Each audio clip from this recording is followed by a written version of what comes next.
At a Goldman Sachs meeting in April about their consumer products, namely the Apple Card and the Apple Savings Account, one executive stood up and said, "We should have never done this thing." Hey everyone, welcome to the show, and we have a bit of an update on the ongoing drama surrounding the Apple Card and Goldman Sachs, who've been trying to get out of their contract, according to the Wall Street Journal, who seem to have a source inside Goldman Sachs. Now, Goldman reported earnings on Tuesday, posting a 33% decline in profit for the third quarter of 2023, and some of that decline is due to their consumer lending division. Employees in this division are reportedly unhappy because of how technology has been implemented, losses piling up, and how difficult Apple is to work with. Many of them have been leaving, and Goldman itself is trying to scale back its consumer division, which includes the Apple Card and its personal loans, which are already on pause. They also sold the company GreenSky that they bought just last year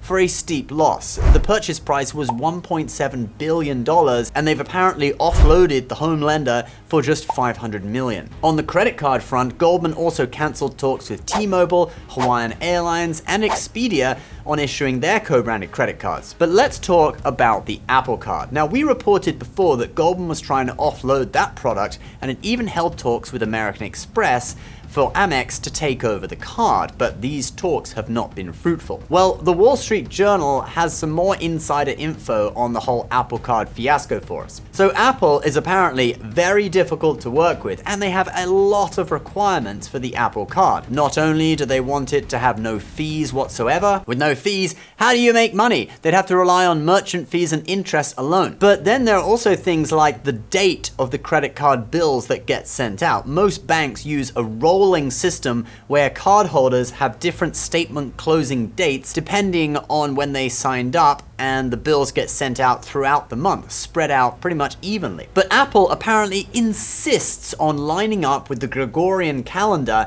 and every cardholder gets their statement on the exact same date at the beginning of the month. I mean, they could at least provide some different options, like the Chinese lunar calendar, for example. The Wall Street Journal says that this causes a major headache for Goldman Sachs customer service people at the beginning of every month, and they struggle to keep up with the work. They have apparently lobbied Apple to change this, but they've been unsuccessful. They've now hired Bill Johnson from Citigroup to oversee their credit card partnerships and make them profitable. According to people familiar with the matter, he has until the end of the year to figure out how to lower expenses and increase income.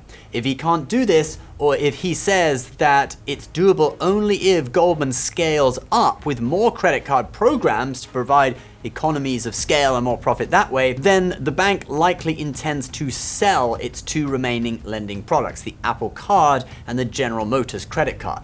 That process would in theory start in early 2024, just 3 months away. Another idea that was apparently floated around, according to the Journal, was for Apple to become the lender for new Apple Card accounts, but this is unlikely. Another issue is that a lot of money has also flowed into the new Apple savings accounts that were launched this year, and this has deepened the ties between Goldman Sachs and Apple. So who knows what will happen? It's kind of a sticky situation, and it's proving a little bit difficult for Goldman Sachs to peel itself away from. But it's not like your Apple Card is going to suddenly get cancelled. They still have a contract with Apple. Basically, in 3 months, at the end of the year or in January 2024, Goldman will make the decision to either sell the Apple Card contract to another bank or keep issuing it themselves. The problem for them is that Apple is so hard to work with that they might not find anyone else to take it over. All right, guys, that is the video for today. If you like this video, do share it with your friends. It would really help out our channel.